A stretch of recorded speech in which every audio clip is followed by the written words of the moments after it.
여러분 안녕하십니까? 권순알입니다. 지난 8일 인천에서 불법 투표함으로 보이는 수상한 투표함이 개표 예정 장소인 남동체육관으로 들어가는 것을 목격했다는 신고가 들어왔다고 부방대 총괄 대표인 황교안 국무총리가 오늘 오후 긴급 공개했습니다. 황 대표는 사전투표함은 개표 당일날 본투표가 종료되고 사전투표함 보관소에서 이동되어 오게 되어 있다. 그런데 개표 며칠 전에 이동되고 있다는 것인데 이게 말이나 되는가라면서 경찰은 지금 당장 수사에 착수하고 언론도 특별 취재에 나서라고 촉구했습니다. 황교안 대표는 4.10 총선 본투표 전날인 4월 9일 오후 유튜브 채널 황교안TV와 페이스북에 올린 긴급 속보를 통해 다음과 같이 밝혔습니다. 국민 여러분, 4월 8일 오전 9시 40분부터 10시경 인천 남동구 남동체육관 앞에서 불법 투표함으로 보이는 투표함이 남동체육관으로 들어가는 것을 목격했다는 신고가 들어왔습니다. 중요한 것은 남동체육관이 바로 개표 예정 장소라는 것입니다. 신고자 일행 3명은 영동고속도로 하행선에서 서창 JC 쪽으로 접근하며 송도 방향 출구로 서행 운전을 하고 있었다고 합니다. 당시 차량 정체가 심했기 때문입니다. 그런데 제2경인고속도로로 올라타기 직전 인천 남동구 수산동 464에 남동체육관 정문 10번 게이트를 바라보니 은회색 또는 연하늘색 봉고차에서 낯익은 물건이 내려지고 있었다고 합니다. 사람은 5명 정도였다고 합니다. 자세히 보니 상부는 흰색 플라스틱, 하부는 짙은색 행랑 모양으로 사전투표 참관을 하면서 보았던 사전투표함이었음을 알 수 있었다고 합니다. 사전투표함 행랑이 꽉 차 있는 것으로 보였고 남자 2명이 사전투표함 양쪽을 붙잡고 내린 후 이동식 카트 같은 것 위에 올려서 옮기고 있었다고 합니다. 나머지 3명도 옆에 있었다고 합니다. 서창 JC에서 차량이 정체되어 서행하는 5분여 동안 남자들이 들락거리며 사전투표함을 반입하는 것을 목격했다고 합니다. 어떻게 선거가 끝난 후 만 40시간이 지난 바로 그 시점에 느닷없이 사전투표함이 개표 장소로 운반될 수가 있습니까? 사전투표함은 개표 당일날 본투표가 종료되고 사전투표함 보관소에서 이동되어 오게 되어 있습니다. 그런데 개표 며칠 전에 이동되고 있다는 것인데 이게 말이나 됩니까? 부정선거를 획책하는 불순 세력이 개표일 전에 개표 장소로 가짜 불법 투표함을 옮긴 것 아닌지 합리적 의심을 할 수밖에 없는 상황 아닙니까? 경찰은 지금 당장 수사에 착수해 주십시오. 언론에도 특별 취재를 요청하는 바입니다. 그리고 인천의 부방대, 부방사, 애국 시민들께서는 남동체육관의 개표 상황을 철저히 감시해 주시길 부탁드립니다.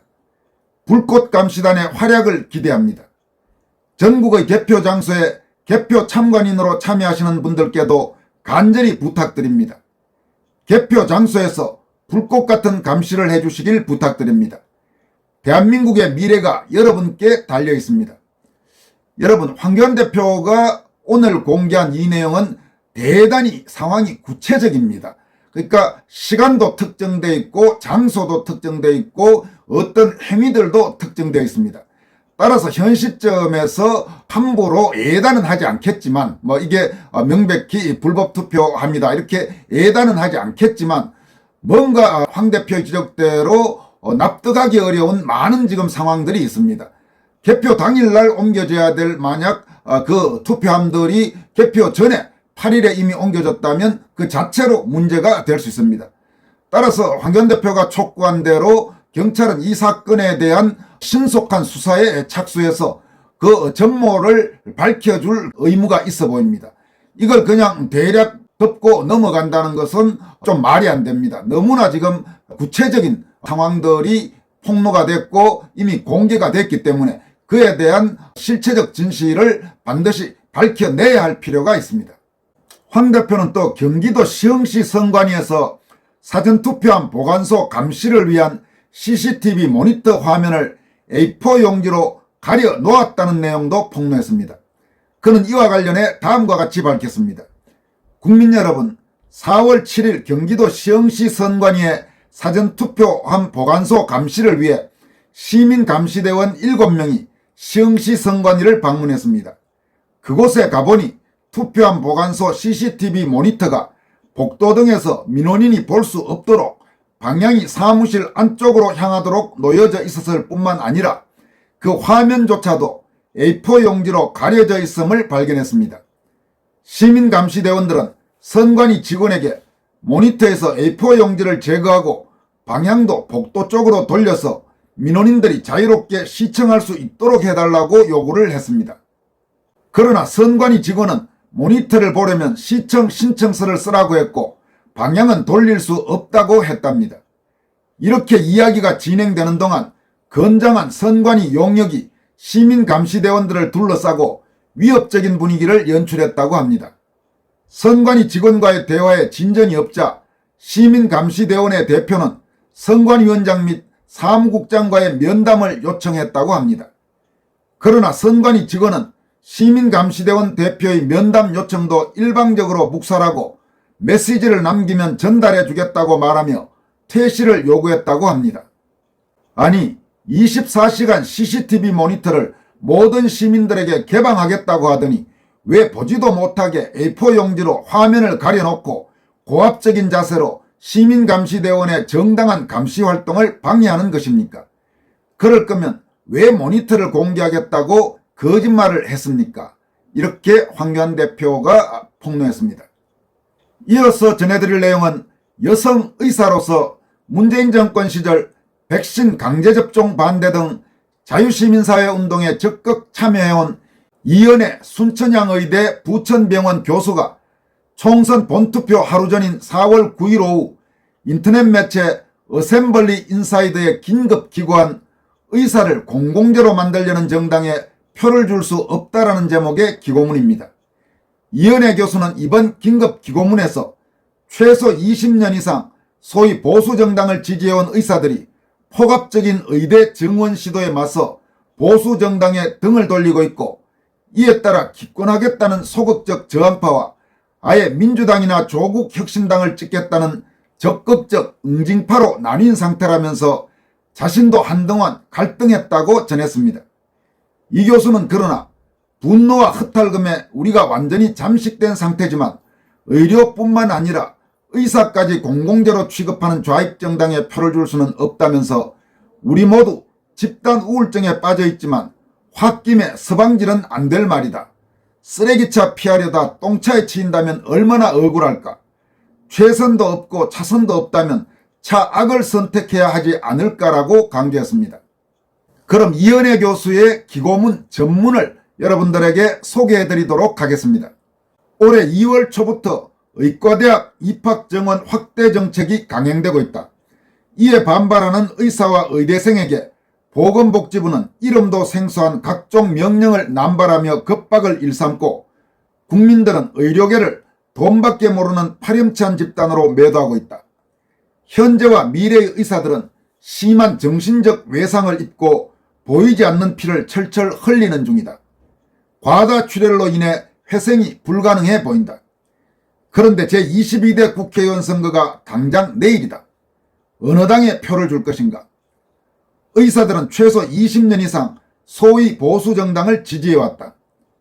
그런 경향은 의사들에게 확고한 보수주의 이념이 있어서 그런 것이 아니라 일종의 정치적 구도의 산물이었다. 필자가 알기론 첫 시작은 2000년 의학 분업 사태다. 당시 의사대 약사구도로 전선이 형성됐고 당시 여당인 소위 진보정당이 약사편에 섰기 때문에 의사는 자연스럽게 반대편을 지지하게 됐다. 그 후 2020년 공공의대 사태 때는 당시 여당이 병원을 떠난 의사와 병원에 남은 간호사를 선악구도로 왜곡했다. 최근 2023년 간호법 사태 때는 의사대 간호사 구도로 전선이 형성됐고 진보정당이 간호사 편인 척 했기 때문에 의사는 보수정당으로 더욱 강하게 결집했다. 이러면서 이연애 교수는 간호법의 실제 내용은 간호사 근무 여건 개선과 무관하다는 말도 추가로 붙였습니다. 이어갑니다. 그랬던 의사들이 폭압적인 의대 정원 시도에 맞서 보수정당에 등을 돌리고 있다. 필자 역시 한동안 갈등했다. 도저히 이번에는 여당을 못 찍겠으니 기권하겠다는 소극적 저항파와 아예 민주당 및 그 계열이나 조국혁신당을 찍겠다는 적극적 응징파로 나뉜 상태다. 좀 거친 표현이기는 하지만 홧김에 스방질할 수 있다. 그런데 잠깐만 생각해보자. 소위 보수정당과 진보정당은 의사를 대하는 시각이 다르다. 이를 설명하기 위해서 건강보험의 이념을 간단하게 설명하겠다. 건강보험은 의료 서비스를 사회화한 제도다. 즉 자유시장에서 수요와 공급에 따라 거래되던 사적 재화를 사회재 즉 공공재로 만든 제도다. 이것을 의료 이용의 사회화라고 한다. 의료 이용을 사회화하면 이용자와 비용 부담자가 분리되므로 소비자 시장이 없어진다. 그래서 돈 즉 건강보험료를 낼 때는 소득에 비례하지만 돈을 쓸 때는 납부한 액수에 상관없이 평등하게 진료받는다. 즉 건강보험은 마르크스가 주장했던 능력에 따라 기여하고 필요에 따라 분배받기를 실현하는 제도다. 그런데 의료의 사회화와 의료 사회주의는 다르다. 특히 의사를 대하는 시각이 다른데 이는 세계관이나 가치가 다르기 때문이다.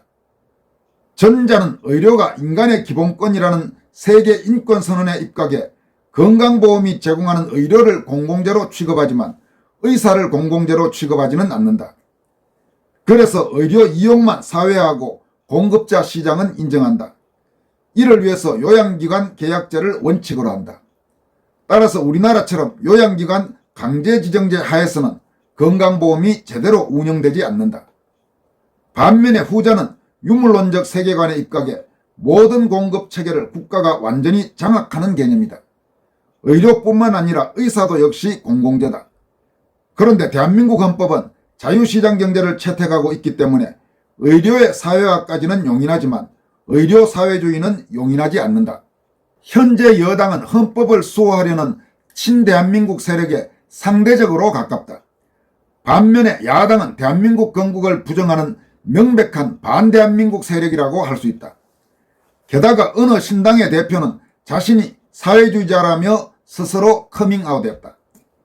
문제는 소위 보수정당이 여당이지만 과반 의석을 차지하지 못했기 때문에 장악력이 약하다는 점이다. 보건복지부가 이전 정권이 시도했던 의대 정원 확대 정책을 그대로 이어가는 이유가 이런 상황과 관련이 있을 것이다.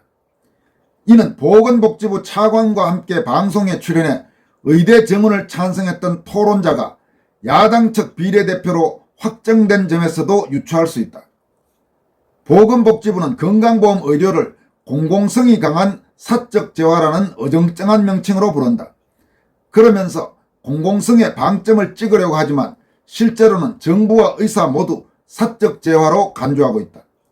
왜냐하면 정부가 의대 교육, 전공의 수련, 의료기관 개설 및 유지에 투자하는 것이 거의 없는 데다 의료를 영리행위로 간주해 세금을 부과하기 때문이다.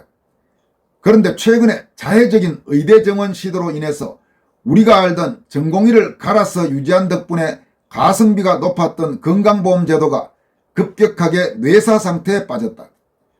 그러므로 지금부터 해야 하는 일은 첫째, 공공성이 강한 사적 재화의 사망 선고를 내리고 둘째, 건강보험 의료를 제대로 된 공공재로 만들든지 아니면 사적 재화로 인정하든지 결정하는 것이다. 새로운 제도를 만들거나 잘못된 제도를 보수하는 일을 어느 정당이 잘할 수 있을까? GDP가 $1000밖에 안 되는 상황에서 국민을 위해 의료보험 제도를 도입한 것은 소위 보수정당이었다. 3조 현상의 적기를 활용해 의료보험을 전국민 건강보험으로 확대한 것도 보수정당이었다. 반면에 진료권을 해체시켜 지방의료를 붕괴시키고 비급여 진료를 전면 허용해 의료기관을 영리화시킨 것은 소위 진보정당이었다. 건강보험의 이념에 무지했기 때문이다. 대한민국 역사를 돌아보면 무엇인가를 만들고 발전시킨 것은 일관되게 보수정당이었고 이를 방해하고 망친 것은 거의 대부분 진보정당이었다.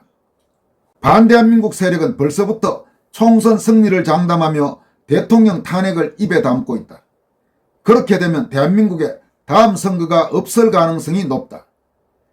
여당을 선택하든 야당을 선택하든 상관없이 우리나라는 2월 1일 이전으로 돌아갈 수 없고 전공의와 의대생은 돌아오지 않는다.